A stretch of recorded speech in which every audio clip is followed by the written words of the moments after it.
Welcome to Sober Sunrise, a podcast bringing you AA speaker meetings with stories of experience, strength, and hope from around the world.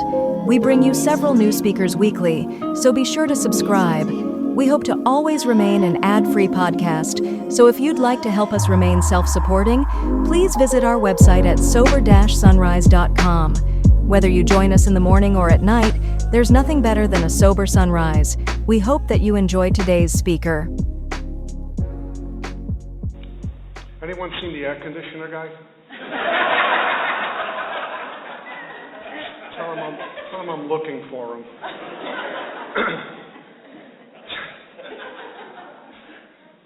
I usually lead a very resentful, free life till I got here this morning.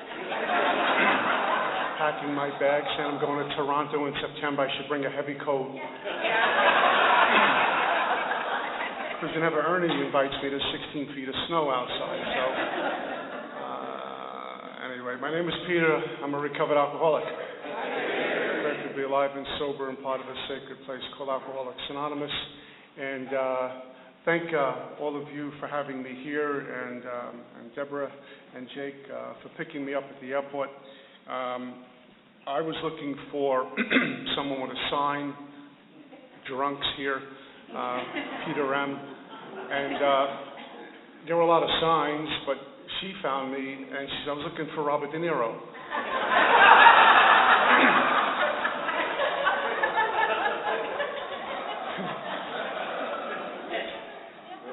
You talking to me? So I don't know if she gave me a compliment or insulted me. I don't know what. We're trying to work on that. I called home. I said, "What if somebody called you Robert De Niro? Is that like a nice thing to say to me?" I don't. But we found each other. It's interesting when I get to airports what goes on. We were talking about this. She's up in the rafters there. How we can spot each other. You kind of notice they look like a drunk, right? So I'm in Heathrow and to do a weekend there in London. First time there. A couple of years ago, 3-4 years ago, and I get there and no one's there to pick me up. Everyone has signs, Mr. Brown, Mr. Jones, no Peter the AA guy, and so about 45 minutes goes by and I don't know who to call. I said, well, I'm stuck in London. I hope they have good hotels because my committee's not here. And out of nowhere, hundreds of people, I see this guy running out of breath. I said, that's got to be a drunk. It was. And he didn't take my luggage, and he couldn't remember where he parked his car, so another 45 minutes walking through the airport trying to find his car. And we finally get in the car. This is like a 7.5-hour flight, 45 minutes waiting for him, 45 minutes trying to get the car. As soon as I get in the car, he starts sharing his deepest, innermost secrets to me.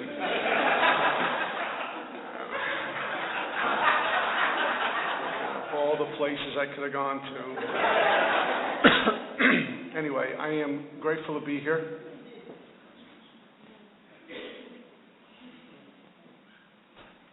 To share my experience, strength, and hope with you. I get these invitations a lot, and I'm very grateful for that. My life is one of invitation. And so when they do come to me, I pray, I look at my calendar, and God says, off you go, and I suit up and show for fun and for free, as we heard so many times in the sacred rooms of Alcoholics Anonymous. And I go as a recovered member because this talk this morning is really just a reflection of what I do when I'm in the trenches between the last podium talk. So I come to you as a recovered member, and I say recovered because I am, and anything less than that would be falsely humble. But God in His infinite mercy took me from a place of June 23rd, 1988, when He separated me from alcohol for the last time, to where I am this morning with you.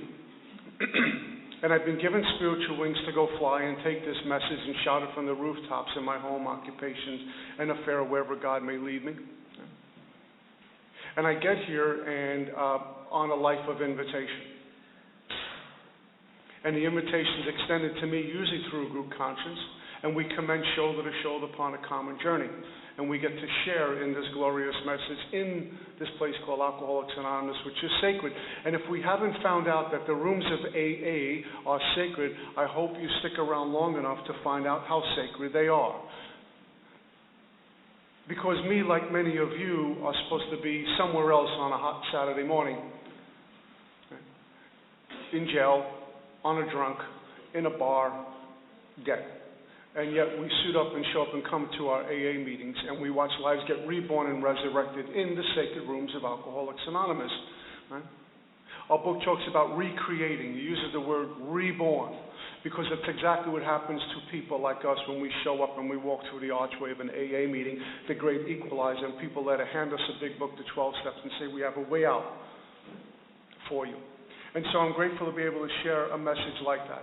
My life, along with invitation, is one of being mindful and present to hear. It allows me to be free.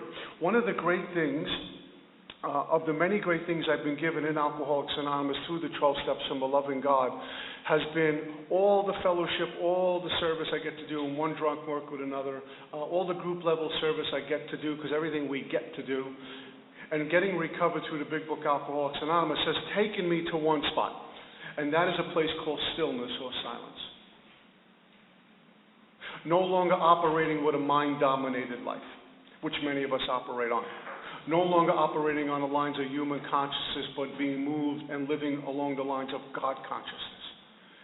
And that all comes from a place of stillness and silence, being unhooked or detached from this thinking mind, which is constantly moving. It's perpetual motion and permeates and infects and affects everything we come in contact with, because it's all coming out of fear. Right? How many people drove over here alone this morning? Handful. But if you think about that ride, you didn't drive over here alone. Because if you think about it, how many people were you talking to on the way over here?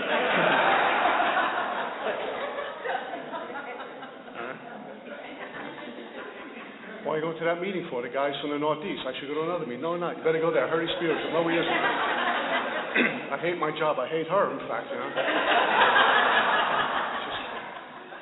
Right, we do this stuff. Then we replay stuff from about 20 years ago. We really get into 20-year-old resentment. We're really in it. We're driving to an AA meeting. We're really going at it. We're foaming. Walk into an AA meeting. How you doing, Joe? I'm great. Everything's good.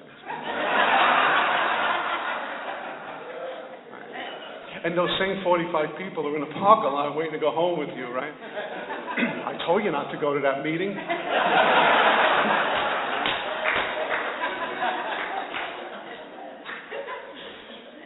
And then they tuck us in at night.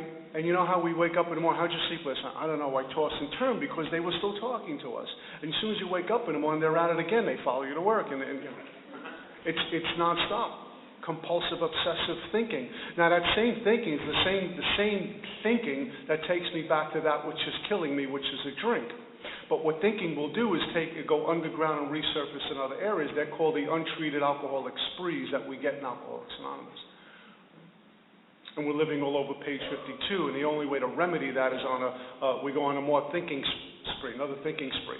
We go on a little food spree. We go on a little sex spree. We go on a little anger spree. We go on a little fear spree. All coming from this thinking mind, which is fear-based and insecure. And I get to hear the world through fear. I get to talk through fear. I get to see through fear, rather than when the conversion happens, when I get to hear, see, and speak with God. Mind-dominated life. So the work has allowed me to get removed from all of that. Little by slowly, it brought me to a place of stillness. And I would tell you, I have a very busy life. I'm in the treatment center business, which is 400 dramas an hour. Right? Everyone has a drama. I work with a lot of new folks. That's 800 dramas an hour. Right? I do this. I'm packing into the stream life. So I have a very busy life, but it comes from stillness. And when we come from a place of stillness, we're that much more effective and effective. We're present to the moment. Got a task, got a lot of tasks to do, but I'm here, then I move here, and then I move here, and I'm giving my attention to someone rather than waiting for you to get done so I can get out of here, or trying to think of what I'm going to say before you finish. Right, listening to the sounds between the words someone speaks. So all this work has brought me to stillness, and ain't that great? No longer being dominated by this thinking mind. For new people, anything the mind tells you until you've had the spiritual transformation, be rid of. Because none of it is good. It'll pretty up a junkyard. It'll come in the form of a relationship, more money, less money, better job, new car, no car, whatever it might be, popular sponsor, unpopular sponsor, whatever the thinking mind is telling you, dump because it's a lie. Right? The main problem for us centers in the mind, not the body. So why am I going to entertain that and make Monday's solution to Tuesday's problem? Right? The thinking mind is a great predator, and yet we return to it and look for a solution from it, and yet it contradicts the spirit. It contradicts everything God gives us, which comes from deep down within, when there's no noise and there's no sound. And anyone's ever got that intuitive thought, you're not thinking, you're just moving. I watch little children with their moms, right? Moms don't think, they just tend to choose. No thought involved. They just give them a baby, they know what to do. There's no figuring out. It's a great thing to watch. When you're on a 12-step call and you're moving real quick, there's no thought involved. You're just moving as God would have you be. It's a tremendous amount of freedom having consciousness without thought. When we start to think, that's when the problems start. Well, maybe I'll look bad. I'll probably look really good if I do this. Maybe I shouldn't do this. It goes on and on and on. I was sharing with someone earlier, going through, what do they call it, immigrations. This is the first time I come through Canada, by the way, where I didn't get stopped. I usually get stopped, and they take me in a back room, and it's a mess. But I'm on my way into security, and some woman was trying to make it up the escalator. The steps are broken, and she had this big, heavy luggage, and no one was helping her. And I lay odds from here to Vegas, people saying, oh no, I look like a fool if I help. Oh, I got other things to do. Always thinking, always thinking, always thinking. Because what you guys gave me, I says, let me help. Do you need help? She said, yes. I took her to the top of the steps, and her older fellow was her husband, and he thanked me. A million thank yous. That's what we do in Alcoholics Anonymous. I don't know what they do out there. I had someone once tell me, you meditate to escape reality. I said, no, I go meditate to experience reality. You're in delusion out there.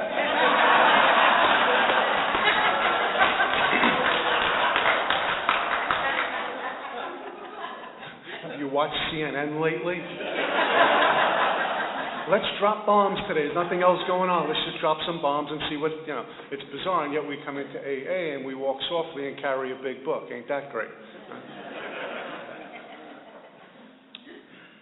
So God separates me from alcohol for the last time, June 23rd, 1988. My separation from alcohol was not a pleasant one. It was violent. It was ugly. I wasn't looking to come to Alcoholics Anonymous. In fact, on the day of separation from booze, I wasn't even thinking about AA or doing any of these type of things or anything to do in our glorious fellowship. In fact, I wasn't even thinking about getting into my 7 treatment center.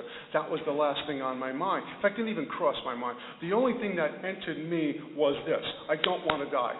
And I knew I was going to die at the hands of booze on June 23rd, 1980. It's the first time I didn't want to die. Prior to that, as Bill says in his story, I welcomed the idea. I tried getting out of this deal called life for years. And I reflected upon that in Alcoholics Anonymous growing up, and when this spiritual transformation they talk about actually began. And I reflected on my life from the time I was a little boy, 5, 6, 7. I remember my mom having little birthday parties for me. It was the worst idea in the whole world. People were going to come and give me attention.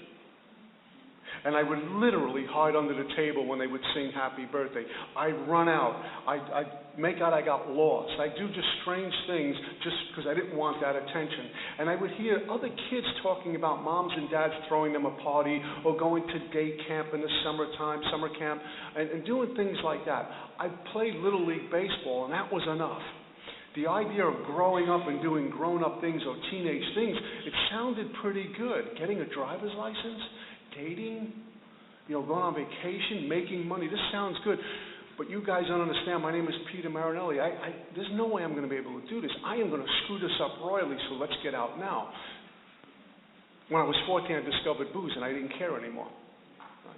So it was all fun. I wanted out, and twice on the journey to hell, when I was in the grip of the grapes, I intentionally tried to die. I tried to take my life. And God interrupted my death both times, and He has me here today. That's why I do not question God's will for me anymore. I always question mine, though. When I was growing up, I had a mom who was one of us. She was sick and suffering alcoholic and was also addicted to what they called back then Mother's Little Helper, which were Valium. They were big back then in the 60s. And they gave my mom Valium not to drink, and like a real alkie, we do both. We really do. I'm not kidding. I'm serious about this. I watched my mom suffer the humiliation, degradation that we go through, and for her, it had to be 100 times worse because she couldn't be a mom to me and my brothers. A lot of shame and guilt attached to that, I'm sure. She couldn't be a husband to my dad. She just couldn't be a woman with dignity. And she was suffering at the hands of alcoholism. And what this woman tried to do a few times was take her life. And in between that, I was the oldest brother and the oldest son and the firstborn, so my job was to caretake and pick her up and clean her up before Dad got home. And I would hide pills and I would hide the booze and lie for her because that's what you do, because Mom is Mom. Right? And Dad would ask me, was Mom drinking today? Did Mom take those little yellow pills or whatever else she was doing? And I would say, no. You know, what do you do? And then one morning on January 23rd, about 1972-73, we all came to in terror and bewilderment, frustration, and despair, and I was stricken with fear. If anyone's ever been frozen, that you literally can't move because of fear, that's what happened to me. We woke up and Mom finally succeeded in taking a life. So I walk with this. The first time I went to a funeral was hers, and I walked in. The first thought, this wonderful predator called the thinking mind said, it's your fault. You should have told Dad about the drinking and the pills. You should have stopped this.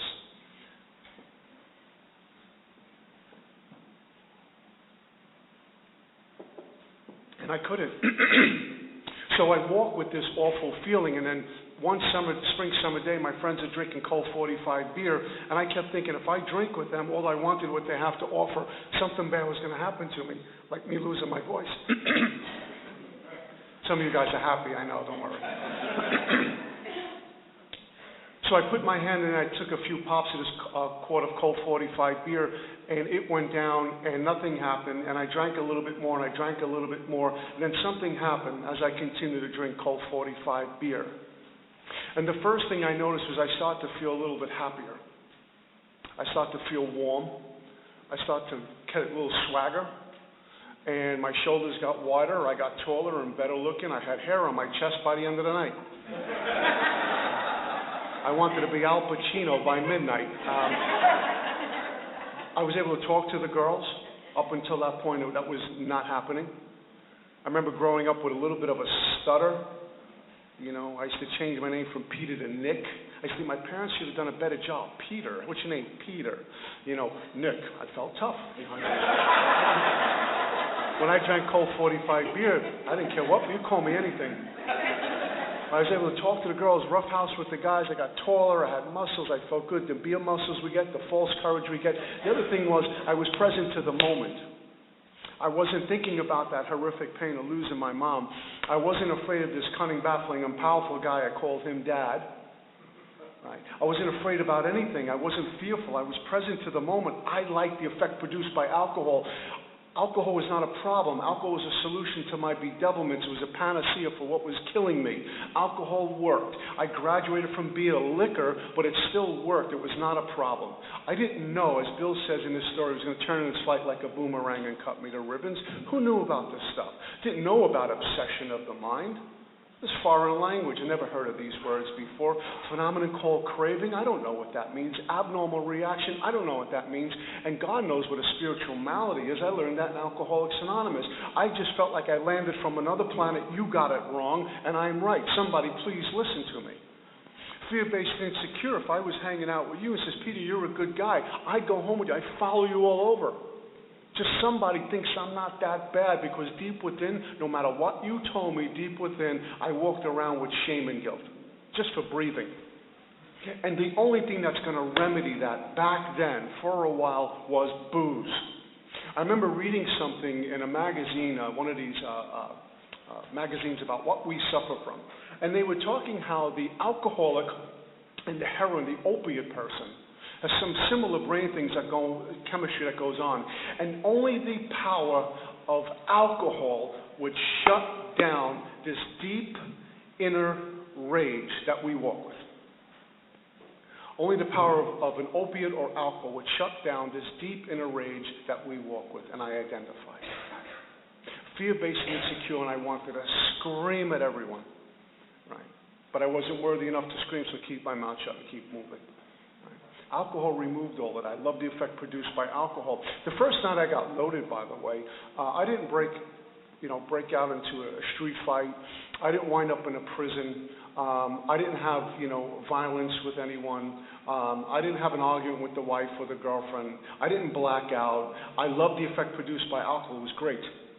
And when I went home, I slept great, and I got up the next morning and felt great. It was good. There were no hangovers. I wasn't vomiting. It was a good deal. No black eyes. My teeth were still in my mouth. Everything was pretty good. Go down to the park to play ball. And when I walked into the park, I felt really good about me. Like I said, I had a little bit of a swagger. My shoulders were that wide. I loved the effect produced by alcohol. And underneath that, I had this panacea for my illness. I can deal with the rest of the week right now. Because next Saturday, I'm drinking. I'm going to capture that elusive feeling once more. I'm going to get there again. I'm going to love to get there one more time, and I can deal with the rest of the week. So the following Saturday rolled around, and I drank. I didn't know I stepped onto a road paved to hell. It was called alcoholism. I just knew when I drank, I wasn't thinking about Dad, Mom, or anything else.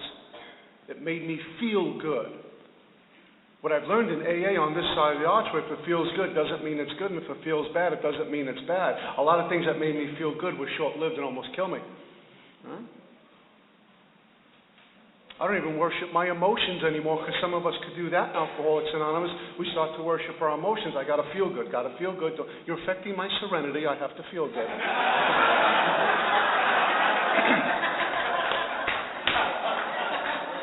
I was in a meeting in Brooklyn, New York, and there was a drunk right off the street. He wasn't pretty, didn't smell nice, and was ugly.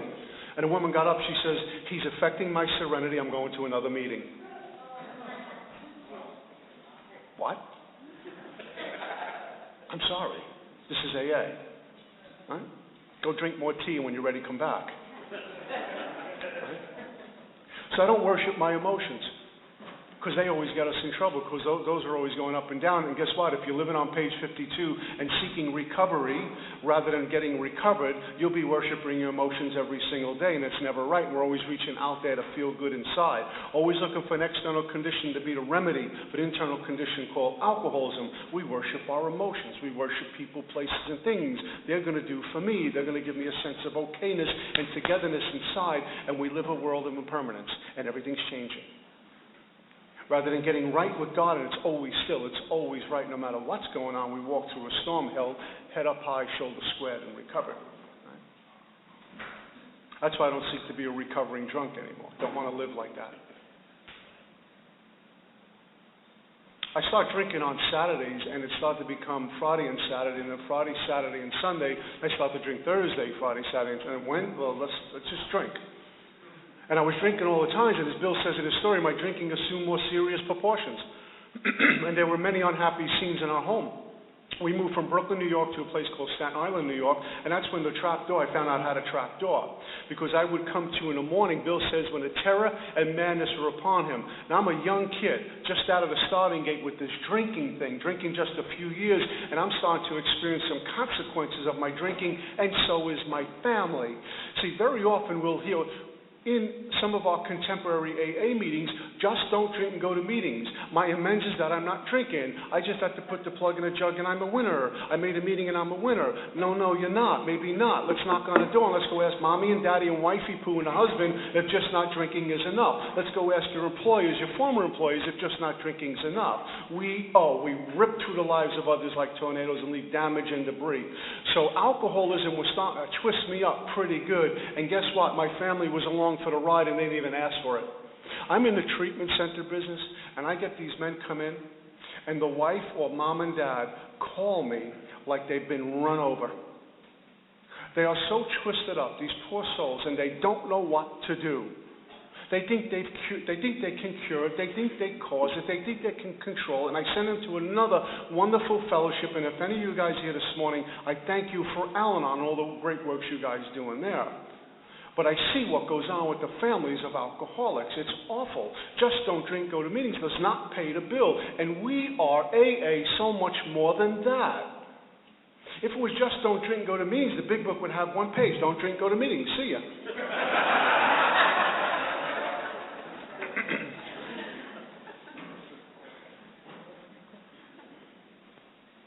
My big book tells me years of living with an alcoholic will make any wife or child neurotic. The whole family, to some extent, is ill. Right? By the time God separated me in 1988 from alcohol, my family was suffering from full-blown alcoholism, and none of them are drinkers. I mean, they're social drinker. So my drinking assumed more serious proportions, and I would wake up in the morning needing money to go drink, and what I did, well, like a good coward, was I would steal from my family. I would steal money from my kid brothers. I would steal money from my dad, and one morning I woke up and discovered my dad's checkbook, and I had this great idea. I'll forge his name on the check, the last check in the checkbook, so I won't notice the serial numbers, right? Had it all planned out, and I wrote out a check for $40 or whatever it was, went down to the local store. They all knew my dad. How's your dad? Tell him I said hello. Anything for Victor, son. Sure. Here it is, and I go to the tobacco store and get beer, and they give me that look. What are you doing? And they didn't ask questions. Do I go to the liquor store and get some liquor? And I did this for a little bit of time. So I thought I hit the lottery. How great is this?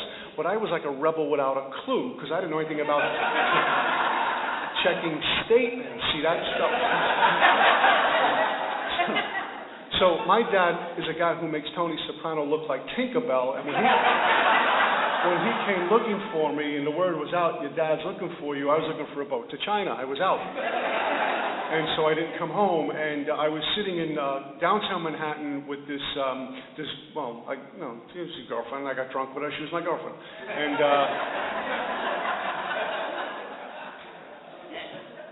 when we're getting drunk, we swear she's Bo Derek.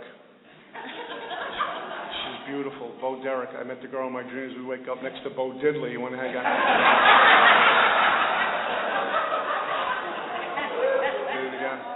So I'm in love, right? And I told the love of my life when my dad drove up and jumped out of the car and screamed my name. His deportment shouted he was an angry man. My dad's a man's man. He's a street guy. You know, those tough guys you see on TV. Nothing bothers him. And he's the only type of guy who goes to a fight in new suede shoes and a pinky ring. Right? That's how he goes to a fight. So he jumped out of the car and screamed my name, and I told her, that's my dad, you talk to him, I'm leaving. And I ran away, and then he caught me, and I went to my first treatment center, and I did 28 days in treatment. Now, I don't know about up here, but down in the States back in the day, Blue Cross Blue Shield is a big insurance provider. I'll get on a soapbox here. They would say, 27 days you can't go home. You're not ready. 29 days is way too long. But on 28 days, you're good to go home. And for 28 days, they gave me charts and graphs on what alcoholism is and all these little... By the time they got done telling me about charts and graphs, my dysfunctional family, my enablers, and my triggers, I needed a double. I'm really in trouble, right? And so off I went after 28 days, and I had that young lady meet me at the door. I says, honey, I'm coming home. I was at a real fancy place in a town, Long Island, New York. Right? And I treated it like I was coming home from some federal prison. I said, honey, I'm coming home. Bring a jug. They told me to go to AA meetings. I inquired about AA, cracked the seal, booze went down, we got drunk. I got drunker because I was alcoholic and she wasn't, and I couldn't stop. The phenomenon called craving was just interrupted because I was going through detox in 28 days of treatment. The mental obsession never left. The mental obsession will not leave unless we get some sort of spiritual transformation. And there's a difference with the spiritual experience. Watching a baby being born, that can be a spiritual experience. Watching the sun rise or set, that can be a spiritual experience. Watching certain things happen in our lives, oh my God, overwhelmed by God, that's a spiritual experience, not what they're talking about in the big book, which is life-changing, life-transforming. Because after the baby is born or after the sun rises and sets, we go back to our business. We still go back to drink. I watched my kid get born this morning. Oh my God, give me a drink. Right? The life transformation that they're talking about in the big book, the spiritual transformation, spiritual revolution, spiritual awakening, is different. And that requires the death of self, the removal of self before the actual physical death. And that is where rubber hits the road and many of us bail. But it's something that is absolutely required in order for people like us to get to the other side and pass through the archway, free men and women at last. And that's the message we ought to be offering in the meetings of Alcoholics Anonymous, and not just put the plug in the jug. So I went right back to the same vicious cycle. There was no spiritual remedy. I did 28 days in treatment. I went to gym class, physical fitness, and do all the things they told me to do. Didn't concede to my innermost self I was an alkie. I went away because my dad threatened my life. You're going away to treatment. I found out about what you're up against. You're not going to turn out to be like Mom. He was trying to care for his older son. I hated my dad before I got sober. He was always on me, leave me alone. I realized what he was dealing with, trying to save someone's life. He did the best he could with what he had. Right? He's my best friend in the whole world today. So I get out of treatment. I'm right back to the same vicious cycle again. How can I deal with how can I hear a solution? How can I be teachable if I still have a reservation or a lurking notion? When I was in this treatment center, it was a pretty funny deal one day. They take us to a gym about this size. A basketball court on that side, a basketball court on this side, and we had the crackheads, we had the heroin guys, we had the drunks, we had the pill guys and the women, and we're all in the gym, detoxing, vibrating. Sick, right? And they said, we're going to play basketball. So I had these little seats that fold down and was sitting there. It was a sight. And the basketball rolled from one end of the gym to the other. And physical fitness, I swear, went just like this. I'm not getting it. You get it. Right. You want to have a smoke? Yeah, let's go. So outside smoking cigarettes, and that was physical fitness. So treatment didn't work. I'm in the treatment center business. I have the liberty to make fun of it because there are some good things that go on. But back then it was completely different. So I hit my second treatment center, and then I hit my third treatment center, and I got a job working with my dad. My whole family are longshoremen. They're dock workers. Anyone ever see the movie On the Water from Marlon Brando? That's kind of the environment. Not that raw, but that's the environment. A lot of rough characters in that environment. My dad had an impeccable reputation. I never saw my dad go to work in working boots. My dad went to work dressed because he was a shop steward or some sort of foreman. Right? Had a nice nice for the waterfront, an office. A lot of strange characters walk in and out of there, some of the men. But he had about 500 men work for him. I looked at my dad as like he was the general of an army. Never got his hands dirty. And then he hired me. And my dad always told me, keep your head up. No matter what's going on, you keep your head up. Don't let anyone see what's going on. That's the rules we learned. Never give up anything. Even if you're scared to death, you look them in the eye. That's how my father operated. By the time God separated me in 1988 from booze, my dad looked like one of us when we first walked in here. He was hunched over. He was looking at his shoes all the time. His wrinkles. He was underweight, he was sick, and my two brothers, who were big, strappy guys, looked the same. My family walked like alcoholics because that's what owned them. That's why I don't come to meetings. I hope I never share from a podium like this or go share from our sacred AA, especially to a newcomer. All you have to do today is not drink and you're a winner, because that's a lie. That's a lie. And it shortchanges the power of Alcoholics Anonymous and what God can do for people like us and them. Because what we get in AA, if no one's told you this, let me be the first one. If it ruffles feathers, tough. What we get to do in AA, we get great power. We're no longer powerless. God removes the drink problem. Step 10 promises talk about that. And if you have contempt, pride, or investigation, to go through the work and experience it and come back and shout that from the rooftops as well. The drink problem's been removed, placed in a position of neutrality, safe and protected. God's taking care of that. And what's replaced with that is a tremendous amount of power. We get power not only to touch the lives of people in AA and get them well, but heal. We get the power to heal others in Alcoholics Anonymous. Now that sounds like some evangelical thing on TV. That's not what I'm talking about. But if you think about it, think of the condition of our families before we recovered. How many 12-step calls have we gone on and gone into that family's house and the family is sick and suffering? And you take that drunk, you take him or her and wake them up via the 12 steps, and they get right with God, and they make restitution, and they make amends and do all the things we're supposed to do by living in all three sides of the triangle, go back into that home. It's different. She's different, he's different, the kids are different, the drunk is different, everything's different, work is better, maybe a new career, and they've reconciled, and together, shoulder by shoulder to shoulder, they're walking together again. I've seen it a million times. We get the power to heal. Where did that come from? A meeting of AA. And it could be some ugly church based on some Park Avenue fancy meeting in New York. Doesn't make a difference. God is God. Right? But how come in meetings of AA we keep God under the table, or we keep him in the back room? Oh, he's new. Don't talk about God yet. Why? Why do we do that? when we've got a lot of us who are dying. And it is only a newcomer. It's those of us sitting around here with double digits wondering, when the hell is this thing going to get better? Because I'm getting really thirsty. And if anyone saw my private life, I'd be mortified and you'd kick me out of AA. No need to do that anymore. So I watched my family, starting with my pop, just go down the tubes because of this thing called alcoholism. And he isn't an alcoholic.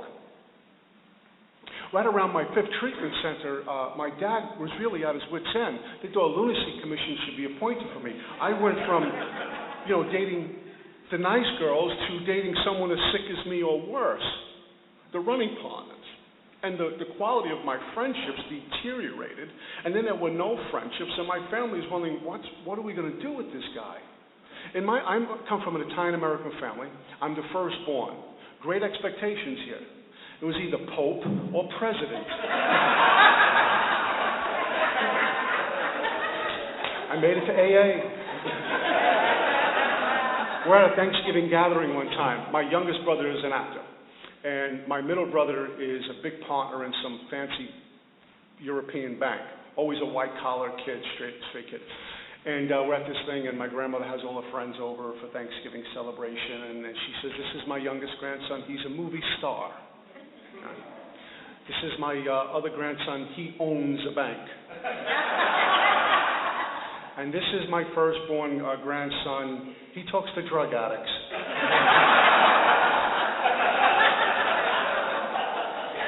That's my introduction. Where was I? I was getting drunk somewhere. So, my dad decides at one point that what I need to fix this thing is a woman, a good woman. You need a good woman back in your life. You need to get married, you need to have kids, you need to get your job back. Because I was working as a longshoreman, impossible to get fired from. My dad threw me out, said, don't come back here anymore. I was borrowing money from people that I shouldn't even be in the same area code with. They were looking for me. So I got blackballed from the waterfront. Do not come back. And my dad said, what I'm going to do is give you this apartment. I want you to look. I want you to meet a nice girl. Get dressed nice. He bought me clothes, bought me new shoes, bought me a color TV, all the things you would need to kind of get going, get on your feet, if you're not an alcoholic or an addict. And the first thing I do is, that's a nice color TV. I'll probably get about $50 for it as soon as it leaves. No human power could relieve me of my alcoholism. I didn't know that, nor did he. They were just banking on something. Grab the brass ring, something to pull you out of this. And when my dad left, I took the color TV, the shoes and boxes, the clothes and garment bags, the whole place, little by little, started to get sold out on the street, along with not paying rent. Almost burned the place down. I used to borrow money from the landlord, not paying back. And what happened, as you would expect, I got thrown out. And I was unemployable. I have a nice little apartment now. I live across the street from the beach. I live in South Florida. I'm in love in South Florida. It's beautiful. But I live like someone who's recovered, one of us.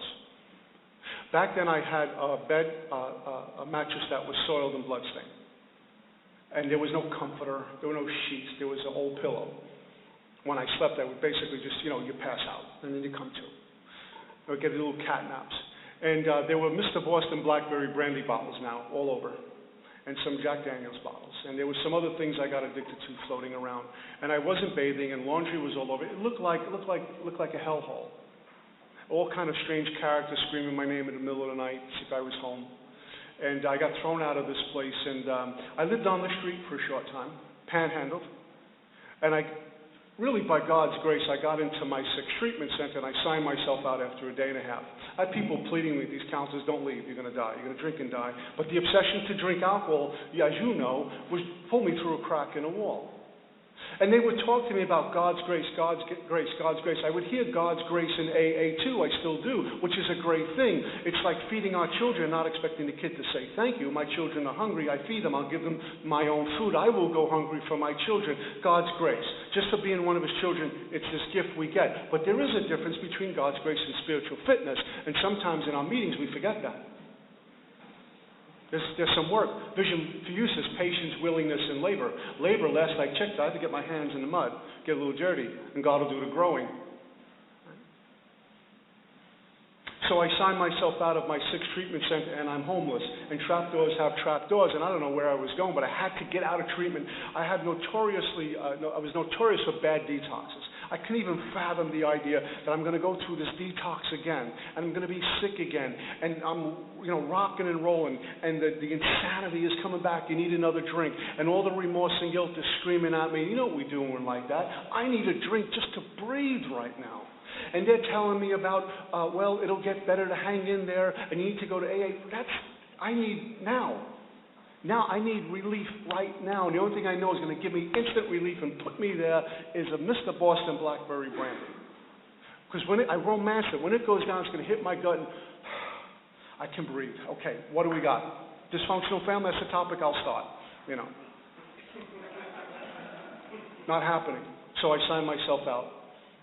And I left this hospital, Long Island, panhandled, thumbed my ride all the way back from Long Island down to downtown Brooklyn, panhandling the streets, came up with enough money to run to the store, get a jug. And I washed the night away in the back of a filthy hallway, and that's how I lived. I'm the type of drunk, folks, suit and all. If I was to, God forbid, drink this afternoon, tonight or tomorrow morning, you're pulling me out of a dumpster. I blow up quick. I don't have a gradual decline. I'm grateful for the bottoms. It was the gift of desperation that keeps me here 23 years later, seeking this power, the desperation of a drowning man. And in that seeking this power, and not trying to start the spiritual process with an answer, as a lot of us do, just anything is better than what I had. It got me to go on a little bit of a journey with this power called God. Lots of different ideas about God, a lot of conceptions about God, what God is, what God isn't, God is here, God is there. And I found out what our big book says, the great reality is deep down within, which means the Spirit of God is in you, and in you, including the drunk drinking under a bridge right now. The only thing that's different is I got a program they don't. They may be my sponsor in 90 days. That there is only one power. And I don't want to step on anyone's toes. I'm not telling anyone how to believe, but just a consideration. Sometimes I used to walk with these two powers. This power called God who's going to go to fight with this other power, this lower power, this evil power, or alcoholism. My power is going to go fight this power. Guess what? I'm always in fear, aren't I? Because that power just might win. I'm always living a life of fear. What if God doesn't work? What if I get a little agnostic? What if this power's a little stronger that day? What if he had his Wheaties and he might win? Oh my God, I'm in fear. I'm always walking with fear. The reality is there is only one power, and there is not even duality in my life anymore. You're from Toronto, I'm from Brooklyn. Big deal. We're children of God. We're connected. No separateness.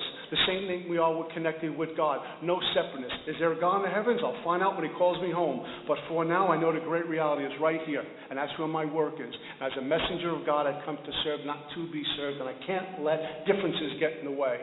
When I recognize and awaken to, in the realization of that you have as much God in you as I do, and we're connected, life gets easy. I wear the world like a loose garment. I don't care what you believe. You go up the hill with a polka dot donkey. I go up with a striped donkey. She has a black one. He's got a... Who cares? We're going to the same place anyway.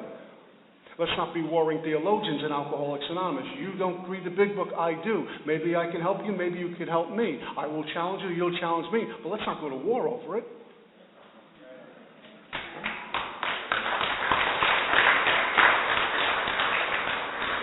See, when I start to fight with you, I become guilty of what I'm accusing you of all along. So I meet resistance with no resistance. What would the Father want me to do right now? You're coming at me. Me and my big book can go to hell. Okay, great. That's fine. That's fine. I'm still here. I'm still your friend. Maybe I can learn something from you. Maybe you need to bop till you drop a little bit more and come back to me and say, hey, you know what? I may have had this wrong. Can you help me? If I'm angry with you, how can I help you? It's become a personal thing. That's not what God has for us. That's not spiritual living. That's not getting the spiritual wings and going to do God's work and go in the trenches. I need to be working with someone who just spat on me, someone who just cursed me, and they come back to sponsor me. Let's go. I stand at that door. Great quote, forgive them for they know not what they do. Meet resistance with no resistance. I wind up outside the Midtown Manhattan Port Authority. Anyone's been to Manhattan, Midtown Port Authority, 9th Avenue side of the Port Authority, not a good place, especially back in the 80s. And there I am. And I don't know how I got there. I don't know what happened to me afterwards, but I've shared this story from a million of these podiums because it was the mustard seed that began, the flimsy reed our book talks about, I should say, that proves to be the loving and powerful hand of God. Bill talks about king alcohol, uses the words bitter morass of self-pity. Right? Quicksand stretched around him in all directions. I so identify with that. Because there I was outside the Port Authority, and I had this moment of clarity. We get struck sober, no matter how blind drunk we are, no matter what we're doing. We all get to a place where, oh my God, what happened? What is going on here? And we could be in the middle of a fight with our spouse or the children, whatever it might be, on the way to the liquor store, and something is like, what the hell am I doing with my life? What is this? How did this happen, which is what happened to me? And I thought of my whole life kind of flashed before me in a sense. My mom, who died years prior. My dad and my kid brothers, who were so close to me, I don't even know where they are anymore. They don't know where I am. And my whole life, it was a big mistake. And there I am standing on 9th Avenue side of the Port Authority, filthy, drinking myself literally to death. If I live to be 100, I'll never be as old as the day I walked into AA in 1988. And what I did in this moment of clarity, where God was saying, now hold on, I bit the hand that was about to feed me, and I says, it's your fault. I despise this power called God. I hated God. You're a trickster. You're a jokester. You're playing some kind of game up there with my life, and he or she or it got all of it. But God meets me with no resistance. And I can curse God all I want. I can call God out. I tell new people, call God out. God doesn't judge. In fact, I go to God for forgiveness, like a student going to a teacher or a son going to his father. Please forgive me for what I've done. I've made a mistake, which is a wonderful thing, an act of humility. God never got angry, though.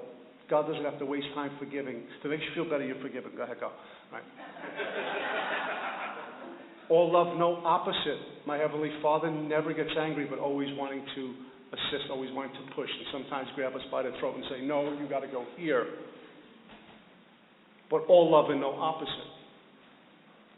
I wound up outside in the back of another hallway. It was June 23rd, 1988. It was hot like this. I was walking around with a turtleneck, some dirty old jacket.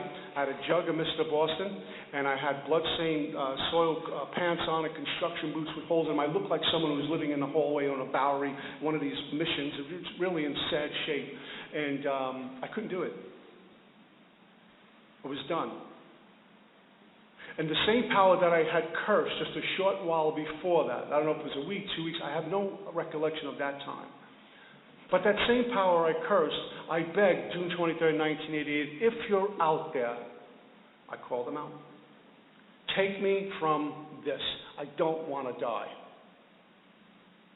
And what God does is when the heart is pure like that and the intent is pure, the motives have ceased. God will kick open the door and come get us. Because one of his children are in trouble. Any of us who have children, they can be challenging. We were talking about that earlier.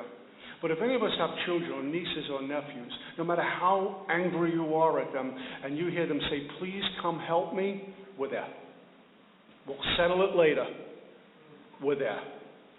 You can't explain that bond. So I don't try to explain the bond of God, but you know what I'm talking about, because none of us would be here if we didn't experience that great love. And I said, please take me from this. There's a God I had cursed and spit at and everything, blamed all the time. I didn't know he was used to it because we've all done it. And the words I got were, enough. I have other work for you to do, as if someone whispered it in my ear, and I thought I had completely lost my mind. And what I found out later on was I did lose my mind. When I'm out of my mind, it's the only place I can experience God. When we're in our mind, that's the problem. You hear newcomers, oh my God, I can't believe I'm doing it. I must be out of my mind. I tell them, no, if you're out of your mind, you'd be hitting a home run. You're in your mind, that's why you keep screwing up. Get out of your mind. Lose your mind to find God. And in that moment, I went from resistance, which is all in the mind, to no resistance and true liberation, freedom, surrender, which is in the spirit. I was out of my mind. There was no thinking, if you're out there, please take me from this. No thought like, if I get sober, she'll love me again. If I get sober, I might get my job back. If I get sober, I'm going to get a big book and be an AA guru. I don't want to die. That's it. As raw and honest as I can be.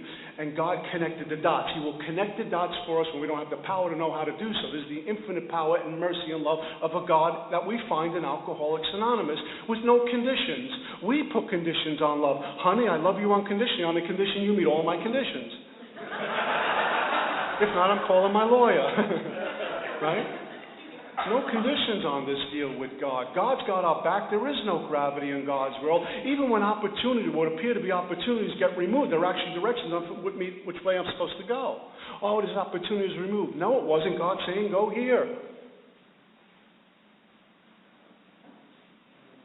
My dad was south, about 4 hours in Atlantic City. I'm in the back of this filthy hallway begging this power to save me, to take me from this. And the words I get were, enough, I have other work for you to do. Only recently, handful of years ago, I know what that means. My dad gets that intuitive thought, tells his wife, my son's in trouble, my kid Peter's in trouble, I need to go look for him. He dropped her off and went through the streets. 4 hours.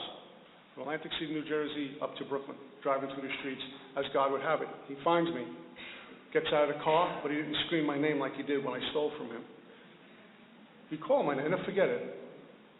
And it was almost like this voice, this very fragile voice, but a strong voice. He hadn't seen his son. He was trying to find his son. He finally found him. He called my name. He wanted to take care of me.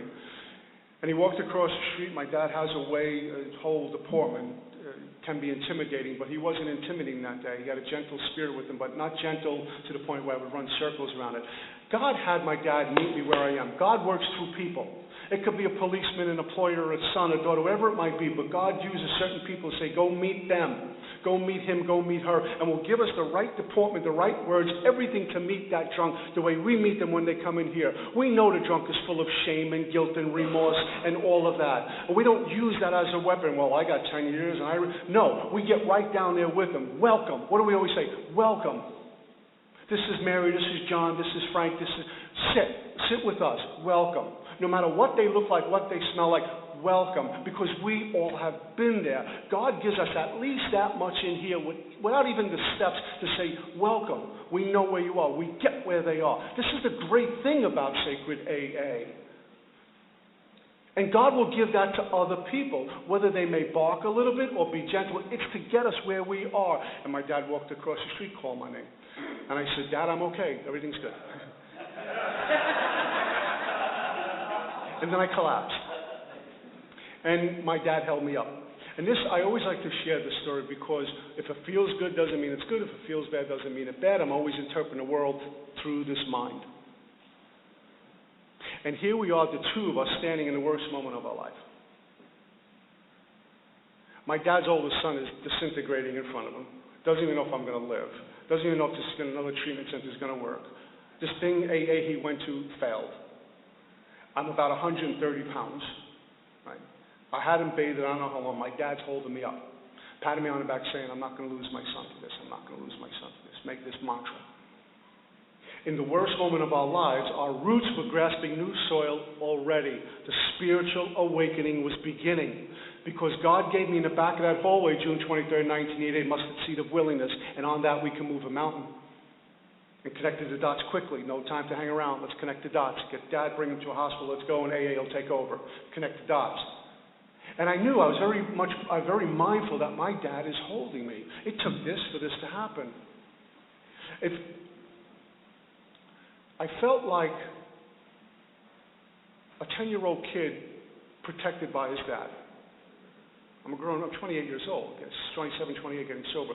But for that moment, I was this little kid being protected by Vic, by my dad. I was fearless for a moment and dying at the same time. And so off I went to my 7 treatment center and 10 days in this place, same place, Long Island, Eden City of Cincinnati, the first drink, telling me to go drink. They sent me to Minnesota. I didn't drink. And I was around people in Alcoholics Anonymous who got to the podium and talking about living on all 3 sides of the triangle. They talked about the 12 steps. They talked about a God. They talked about service and this glorious fellowship called Alcoholics Anonymous. And they looked the part. And they would invite me into their homes, and they would invite me to the diner, and they would invite me into their lives. And a couple of them worked with me and gave me some AA tapes at the time. I wanted what you guys had to offer for the first time in my life. There was a meeting called the 3 Legacies meeting. Scared the hell out of me. When I walked in, it was 3 times the size of this. Everyone was dressed, and the speakers got to the podium dressed like I am now, and women wore suits. It looked great. I came home from Minnesota, and it was almost 11 months, and my first appointed teacher showed up, and we began a journey through the Big Book again, and my life has never been the same. On this path, we can outgrow our teachers, our sponsors, if they're not growing in understanding and effectiveness. My life is about growing in understanding and effectiveness, and Mark H. was my new sponsor, and we started reworking the steps regularly. Reworking the steps regularly, having a life of prayer, meditation. I sit in sacred silence 3 times a day. I have a sponsor who has a sponsor. I sponsor a bunch of men. I do nightly review. I'm accountable, responsible, and I'm consistent with all that I do. All coming from the Father, not from me. Because I still go to my Heavenly Father and thank Him. Thank you, Father, for the willingness to go to any lengths today. Not let it come from me, but it's consistent when it comes through God.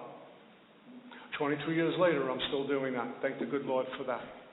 So I stand at the door. I stand at the firing line. I don't have a life. That sounds lame to some new folks, but I don't have a life. Ask some of the old-timers been through the book. They know what I'm talking about. They'll tell you what I mean. I don't have a life. It belongs to my Heavenly Father and this sacred place called Alcoholics Anonymous. I wouldn't have it any other way. That's all I got. Peace.